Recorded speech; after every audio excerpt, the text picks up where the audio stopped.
Nga pedang so bahaya pi ki paralog ki baju so tanat ban pe ya kaneka video ha kaneka channel.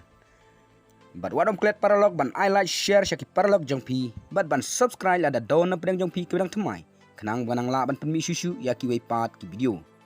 De paralog mentat tongin sengap ya kini ki kubo. Urlong ka jing ong Wayne Rooney. Ya Erik ten Hag ban pasong ben ya Cristiano Ronaldo ha ka jing ile kai Persha ya ka Liverpool. Job ka Manchester United ya ka Liverpool. Ha ka jingle kai halaying ha Old Trafford. Manager ka Manchester United Erik ten Hag. Ulangay ja ka jingong Wayne Rooney. Ban pasong ben ya Cristiano Ronaldo ha ka jingle kai Persha ya ka Liverpool menin kamit. Kumta Cristiano Ronaldo ula sya pensyong ben ha manager ka klub Erik ten Hag. Kumta ha gajaka Cristiano Ronaldo Erik ten Hag ula penmi ya Christian Eriksen. Cristiano Ronaldo ulai kai kum player syong ben da ka mi bujili ha ka jaka Marcus Rashford ha ka minit ka prapun riu. Ha ba pai syaki jing kai pedang ka Manchester United bat ka Liverpool.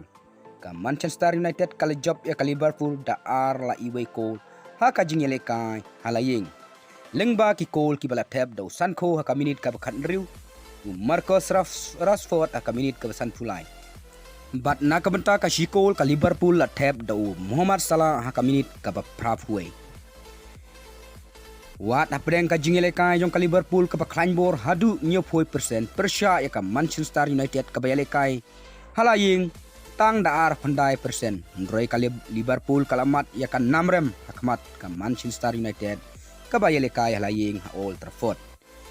Kane ka jingjob jong ka Manchester United kadai ka jingjob ka baningkong. Hadin bakala sya mat ya kan namrem da Arsin haka jingile kai bala dep haka Brinton ban Brentford. Haba pai sya ka Liverpool ka namrem ka baningkong hadin bakala ya khai Arsin haka jingile kai bala dep haka Fulham bat ka Crystal Palace. Da kane ka nam job ka Manchester United kala kiu sya ka kerdan ka bakat sau.